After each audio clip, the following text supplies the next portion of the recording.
राष्ट्रपति ट्रंप की लाख कोशिशों के बावजूद इजराइल के प्रधानमंत्री नेतन्याहू ने लेबनान में हिजबुल्लाह के ठिकानों पर जबरदस्त हमले शुरू कर दिए हैं। और हैरानी की बात तो यह है कि इजरायली हमले में ईरान पर उस वक्त हो रहे हैं जब ट्रंप ने नेतन्याहू को धमकाते हुए बोला है कि अगर इजराइल ने ईरान पर हमला किया तो अमेरिका इजराइल को अकेला छोड़ देगा। ऐसे में अब सवाल उठता है कि क्या ईरान से डील के चक्कर में ट्रंप ने इजराइल को ईरानी धोखा देना शुरू कर दिया है।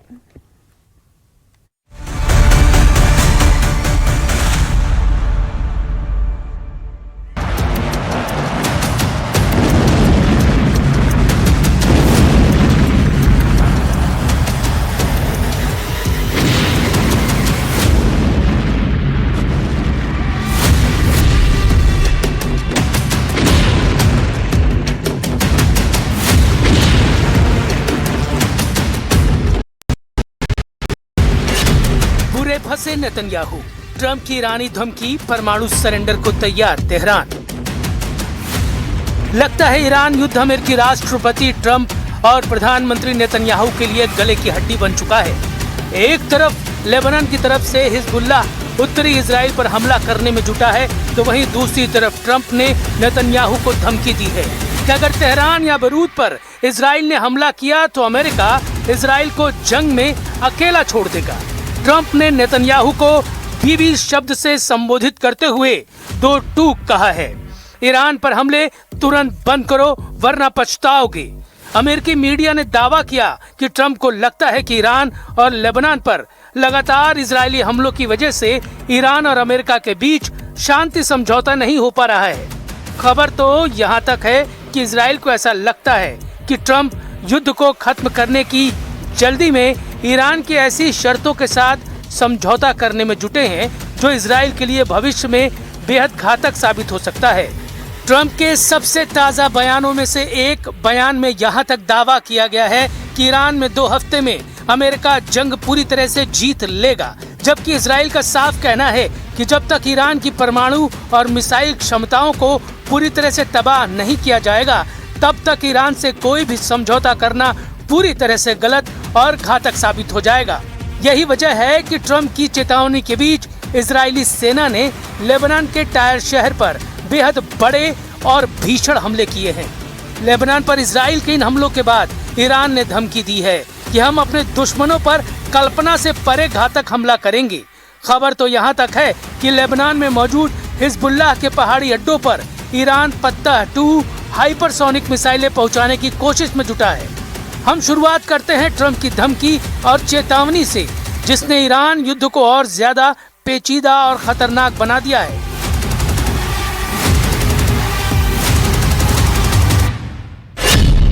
इजराइल को हमला नहीं करने दूंगा, 2 हफ्ते में ईरान पूर्ण विजय।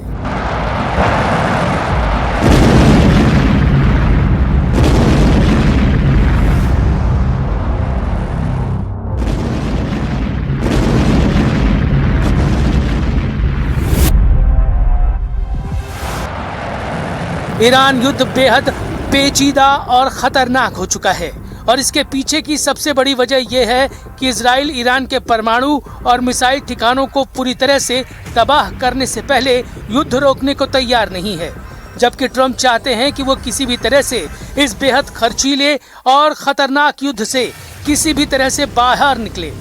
ट्रंप और नेतन्याहू के बीच यही सोच और रणनीति का फर्क अब अमेरिका और इजराइल के बीच भयानक टकराव और तनाव की वजह बनता जा रहा है। 24 घंटे पहले इजराइल ने ईरान के Tehran, Isfahan, Tabriz, Siraj, Kermanshah और अहवाज पर भीषण हमले किए हैं, जिसके जवाब में ईरान ने इजराइल की राजधानी तेल अवीव, यरूशलेम, हाइफा पर बहुत ज्यादा हमले किए हैं।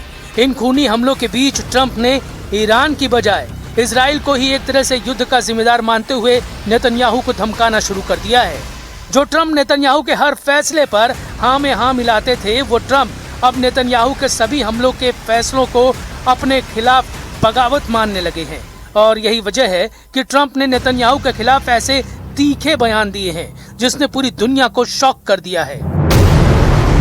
अमेरिकी राष्ट्रपति डोनाल्ड ट्रंप ने इजरायली प्रधानमंत्री बेंयामिन नेतन्याहू को चेतावनी दी, अगर तनाव बढ़ता रहा तो वो जल्द ही ईरान के मामले में अकेले पड़ सकते हैं। ट्रंप ने यह बात इजराइल के चैनल 12 को दिए एक इंटरव्यू में कही। इसके अलावा अमेरिकी मीडिया एक्सियोस पर भी ट्रंप ने इस तरह से नेतन्याहू के खिलाफ बयान दिया है। ट्रंप ने नेतन्याहू से कहा था कि वो ईरान पर जवाबी हमला करने से बचे। दरअसल इजराइल की ओर से लेबनान की राजधानी बेरूत पर हमला किए जाने के बाद ईरान ने इजराइल पर हमले किए थे। चैनल 12 की रिपोर्ट के मुताबिक दोनों नेताओं के बीच बातचीत किसी सहमति के बिना समाप्त हुई और नेतन्याहू ने इस मामले में अपने अंतिम फैसले की जानकारी ट्रंप को नहीं दी। बाद में नेतन्याहू ने अमेरिकी विदेश मंत्री मार्को रूबियो को बताया कि उन्होंने ईरान पर हमला करने का फैसला कर लिया है। ट्रंप ने चैनल 12 से कहा कि वो इस हमले के पैमाने को कम कराने में सफल रहे।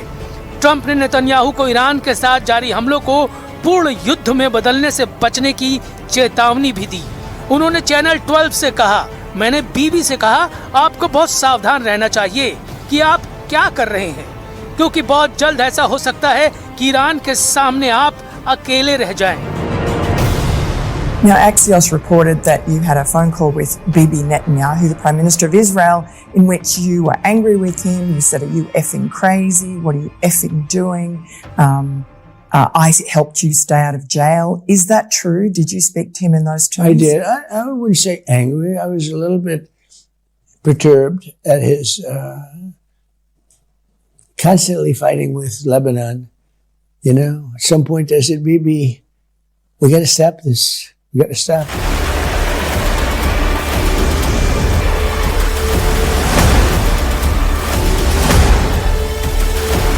ट्रंप ने इशारा किया कि ईरान के साथ एक संभावित डील तेजी से आगे बढ़ रही है, जिसे इजराइल के ईरान पर ताजा हमलों से घातक नुकसान हो सकता है और ट्रंप का सारा प्लान फेल हो सकता है।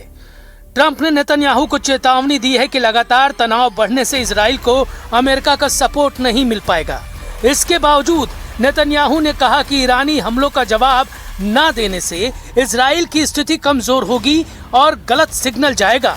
दोनों नेताओं के बीच कॉल इजराइल की तरफ से पीछे हटने के पक्के वादे के बिना खत्म हुई। इजरायली अधिकारियों ने बाद में अमेरिका को बताया कि वे आगे और हमले करेंगे और किसी दबाव में नहीं झुकेंगे। नेतन्याहू के ताजा बयान से भी पता चलता है कि ट्रंप का दबाव नेतन्याहू पर पूरी तरह से काम नहीं कर रहा है।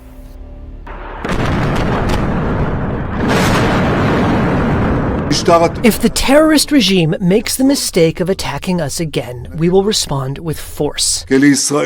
Because Israel has the full right to self-defense, and we exercise it whenever necessary. I say this to you, dear citizens of Israel, just as I say it with appreciation and respect in my good conversations with my friend, President Trump. Lebanon में Hezbollah पर हमले शुरू, Netanyahu को नहीं रोक पाए Trump. अमेरिकी राष्ट्रपति डोनाल्ड ट्रंप की तरफ से सीधी चेतावनी के बावजूद इजराइल ने लेबनान पर हमले शुरू कर दिए हैं। पिछले 48 घंटों यानी 8 और 9 जून 2026 के दौरान इजराइल ने लेबनान में अब तक के सबसे भीषण और आक्रामक हमले किए। इसका पूरा ब्यौरा भी जान लीजिए। इजरायली वायुसेना और जमीनी सेना ने लेबनान के 3 मुख्य क्षेत्रों को अपना निशाना बनाया। टायर पर हमला, दक्षिणी लेबनान के टायर पर जबरदस्त हमला इजरायली सेना ने किया है। 9 जून को इजरायली सेना ने इतिहास में पहली बार पूरे टायर शहर को खाली करने का अल्टीमेटम जारी किया, जिसके बाद वहां भगदड़ मच गई। इसके तुरंत बाद शहर पर भीषण हवाई हमले किए गए, जिसमें रेड क्रॉस सेंटर के पास और रिहायशी इलाकों को निशाना बनाया गया। बेरूत पर हमला, ट्रंप की सख्त मनाही के बावजूद इजराइल ने लेबनान की राजधानी बेरूत के दक्षिणी उपनगर दहियेह में हिजबुल्लाह के कमांड सेंटरों पर सर्जिकल एयर स्ट्राइक की है। नबातियेह और दक्षिणी प्रांत पर हमला, दक्षिण लेबनान के जिफ्ता, हब्बौश, जारियेह और बुर्ज अल शेमानी जैसे दर्जनों गांवों और कस्बों पर इजराइल ने ताबड़तोड़ बमबारी की है। इजराइल ने लेबनान पर ताजा हमलों में F-35, अदीर और F-16 सूफा फाइटर जेट्स का इस्तेमाल किया है। इन लड़ाकू विमानों के जरिए बेरूत और टायर शहर में हिजबुल्लाह के सुरक्षित ठिकानों पर भारी बमबारी की गई। प्रिसीजन गाइडेड मुनीशन, रिहायशी इलाकों में हिजबुल्लाह के बंकरों और हथियार डिपो को सटीक निशाना बनाने के लिए अमेरिकी तकनीक वाले स्मार्ट बमों का इस्तेमाल किया गया। इजरायली वायुसेना ने यहां पर GDAMS का इस्तेमाल किया है। किलर ड्रोन से हमले, टायर शहर में चलती गाड़ियों और सड़कों पर हिजबुल्लाह कमांडरों को निशाना बनाने के लिए इजराइल ने किलर ड्रोनों से मिसाइलें दागी हैं। आर्टिलरी और नौसैनिक गोलीबारी, भूमध्य सागर में तैनात इजरायली नौसेना के युद्धपोतों ने टायर शहर के तटीय इलाकों पर भारी गोलाबारी की है।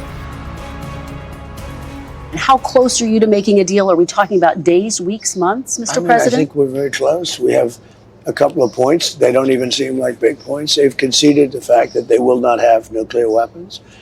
We had a clause in there that we will not develop nuclear weapons, and everybody was very happy with it except me. And I said, well, what happens if they not develop, but they go out and purchase, they acquire? I want to put the word, if they buy or purchase or acquire, you've got to have that in there too, because that's not developing. केवल पिछले 24 से 48 घंटों में हुए हमलों में 14 से अधिक लोगों की मौत हो चुकी है, जिसमें जिफ्ता में मारा गया एक सीरियाई बच्चा और एक महिला भी शामिल हैं। टायर में हुए हमले में 4 रेड क्रॉस के पैरामेडिक्स भी घायल हुए हैं। कुल मिलाकर 2 मार्च 2026 से अब तक लेबनान में 3600 से अधिक लोग मारे जा चुके हैं और 11,000 से ज्यादा घायल हैं। टायर शहर के ऐतिहासिक प्राचीन इमारतों को बमबारी में भारी नुकसान पहुंचा है। इसके अलावा टायर का मुख्य चिकित्सा केंद्र जबल आमेल अस्पताल और हिराम अस्पताल भी इजरायली हमलों की चपेट में आने से आंशिक रूप से ढह गए हैं, जिससे स्वास्थ्य सेवाएं ठप हो गई हैं। लेबनान की 20% से अधिक आबादी इजरायली हमलों की वजह से पूरी तरह से विस्थापित हो चुकी है। अब ऐसी स्थिति में देखना होगा कि क्या ईरान हिजबुल्लाह पर इजराइल के ताजा हमलों का बदला लेता है या नहीं। लेकिन इतना तय है कि अगर ईरान ने इजराइल पर हमला किया तो इजराइल ईरान में तूफानी हमले जरूर करेगा। जेलेंस्की ने पुतिन को जोर का झटका दिया है। रिपोर्ट में दावा किया गया कि 2026 में यूक्रेन ने 600 वर्ग किलोमीटर जमीन रूस से छीन ली है। पिछले साल इन इलाकों पर रूस का कब्जा था। उधर रूस ने खार्किव और डोनेत्स्क में ड्रोन हमले बढ़ा दिए हैं।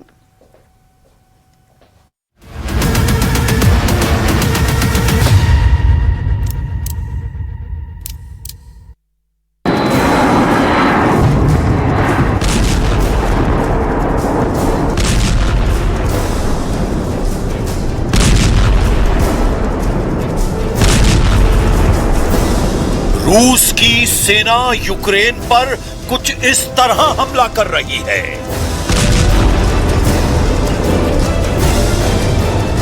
आसमान से बरसते बारूद,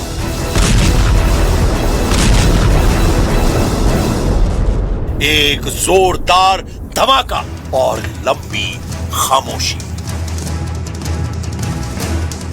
दावा है कि यह हमला रूस ने शाहिद ड्रोन से किया। यूक्रेन के ड्रोन अटैक के बाद रूस ने शाहिद ड्रोन से हमलों की तादाद बढ़ा दी है। रिपोर्ट में दावा है कि रूस ने मार्च में 6,400 से ज्यादा ड्रोन हमले किए। औसतन 230 ड्रोन हमले हर दिन। अप्रैल और मई में 8,000 से ज्यादा ड्रोन अटैक हुए, मतलब हर दिन 260 से ज्यादा ड्रोन हमले। जून में रूस ने सिर्फ एक रात में 650 ड्रोन दाग दिए।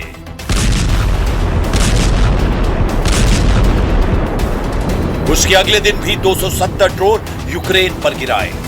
रूस का मेन टारगेट यूक्रेन के सैन्य ठिकाने, ऊर्जा इंफ्रास्ट्रक्चर और रिहायशी इलाके हैं। लेकिन यूक्रेन 80 से 95% ड्रोन को इंटरसेप्ट कर लेता है। लेकिन जो बच जाते हैं वो भारी तबाही मचाते हैं। यूक्रेन की सेना को पीछे धकेलने के लिए रूस बैलिस्टिक मिसाइलों का भी इस्तेमाल कर रहा है।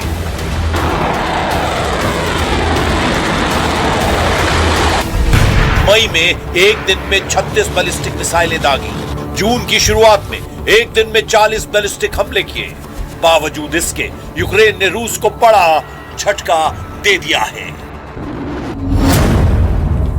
2025 में यूक्रेन के पूर्वी और दक्षिणी हिस्से पर रूस का कब्जा था।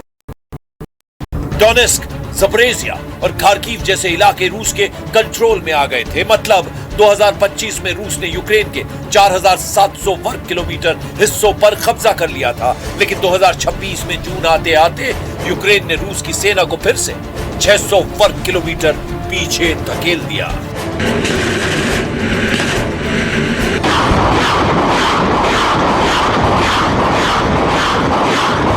मतलब 2025 में जिस तेजी से रूस की सेना कीव की तरफ कूच कर रही थी, 2026 में यूक्रेन की सेना ने उसी तेजी से मॉस्को ब्रिगेड को पीछे धकेलना शुरू कर दिया।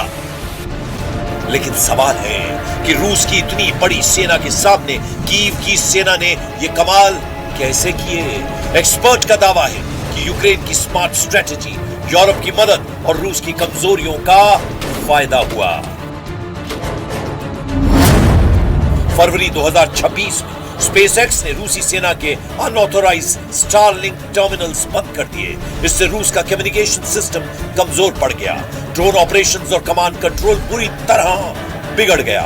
रूसी सैनिक बिना रिलायबल कनेक्शन के अकेले पड़ गए, जिससे यूक्रेन को घुसपैठ का मौका मिला। सर्दियों में कोहरा और बर्फबारी के दौरान यूक्रेन की एयरबॉर्न असॉल्ट फोर्सेस और असॉल्ट ब्रिगेड्स ने छोटे ग्रुप में रूसी सेना के इलाके में घुसने का काम किया। यूक्रेन ने लॉन्ग रेंज ड्रोन और इंटरसेप्टर ड्रोन से रूसी ड्रोन ऑपरेटर्स, एंटेना और कम्युनिकेशन सिस्टम को टारगेट किया। इससे रूस का ड्रोन सपोर्ट सिस्टम कमजोर पड़ गया।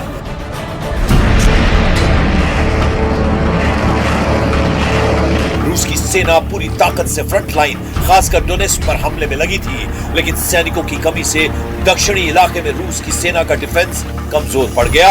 इसी का फायदा यूक्रेन की सेना को हुआ। यूक्रेन ने 2025 में रूस के कब्जा किए इलाकों को फिर से छीन लिया। Слава Богу, завдяки нашим Збройним силам у нас сьогодні відчувається сила на полі бою. Ми досягли дуже серйозного прогресу в діпстрайках. Сьогодні 1100, і це не поодинокий випадок, це конкретна ціль і конкретний результат.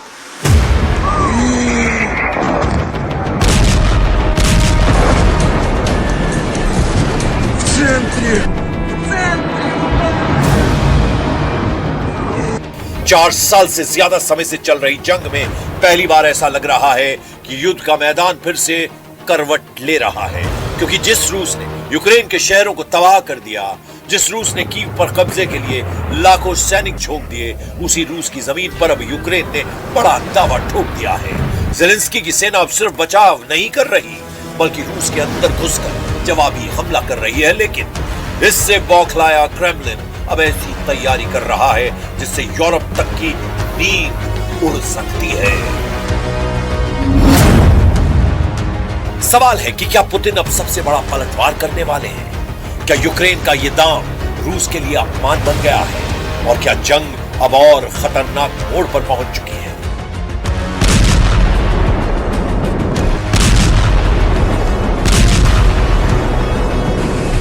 जिस खार्किव के हिस्से को रूस ने कब्जे के बाद गंवा दिया, उस पर मॉस्को ब्रिगेड ने फिर बड़ा हमला कर दिया।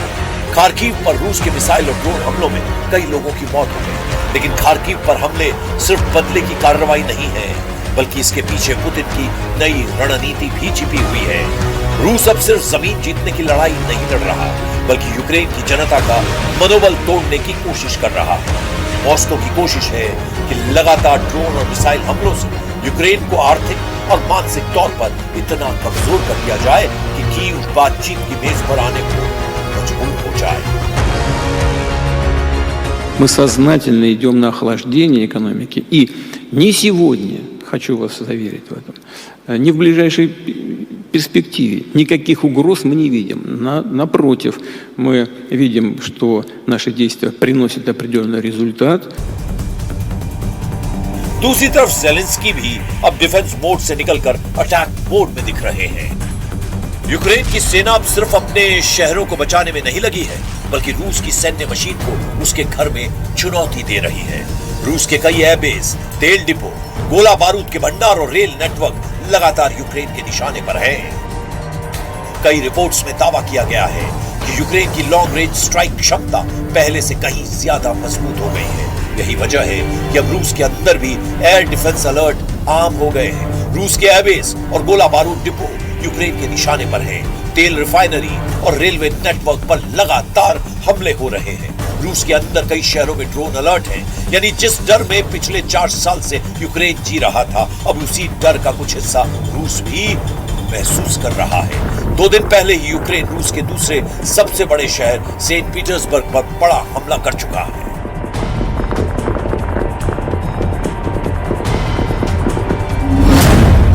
यूक्रेन के इस हमले में रूस के बाल्टिक फ्लीट का मेन बेस टारगेट पर था। तेल डिपो और ऑयल टर्मिनल भी निशाने पर था। इसके साथ ही यूक्रेन ने रूसी नेवी के हथियार और गोला बारूद स्टोर को भी निशाना बनाया।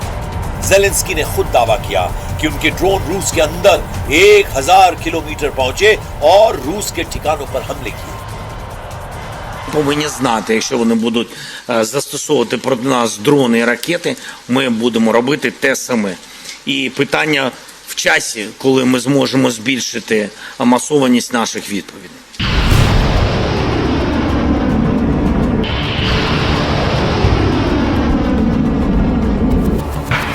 लेकिन इस जंग का सबसे खतरनाक पहलू अभी बाकी है। रूस ने फिर से अपने परमाणु हथियार और नई हाइपरसोनिक मिसाइलों की ताकत दिखानी शुरू कर दी है। क्रेमलिन के करीबियों की तरफ से लगातार ऐसे बयान दिए जा रहे हैं जो पश्चिमी देशों के लिए चेतावनी माने जा रहे हैं। अक्टूबर 2025 में रूस ने 14,000 किलोमीटर वाली रेंज की बुरेवेस्टनिक क्रूज मिसाइल का परीक्षण किया। यह मिसाइल जमीन से बहुत कम ऊंचाई पर उड़कर भी टारगेट को हिट कर सकती है। अक्टूबर-नवंबर 2025 के आसपास रूस ने अंडर वाटर परमाणु ड्रोन पोसाइडन का परीक्षण किया। ये समुद्र की गहराई में 200 किलोमीटर प्रति घंटा रफ्तार से दुश्मन के तटीय शहरों और नौसैनिक ठिकानों की 2 मेगाटन तक के परमाणु विस्फोट से तबाह कर सकता है। मई में रूस ने सरमत RS-28 इंटरकॉन्टिनेंटल बैलिस्टिक मिसाइल का परीक्षण किया, जिसकी रेंज 18,000 किलोमीटर है और एक साथ 15 परमाणु हथियार ले जाने में सक्षम है। रूस यूक्रेन की जंग यूरोप की टेंशन बनी हुई है। जर्मनी, फ्रांस, ब्रिटेन और पोलैंड अपनी सेनाओं को मजबूत करने में लगे हैं। नेटो देशों के बीच बड़े सैन्य अभ्यास तेज हो गए हैं और आशंका जताई जा रही है कि अगर युद्ध और फैलता है तो इसका असर पूरे यूरोप की सुरक्षा पर पड़ सकता है। नेटो की सेना ने मई के आखिर में स्लोवाकिया में लाइव फायरिंग और ड्रोन अभ्यास किया। यूक्रेन युद्ध के जवाब में नेटो ने पूर्वी यूरोप में अपनी मौजूदगी बढ़ा दी है। अब सबसे बड़ा सवाल यह है कि क्या रूस के पास लंबी लड़ाई लड़ने के लिए पर्याप्त ताकत बची हुई है?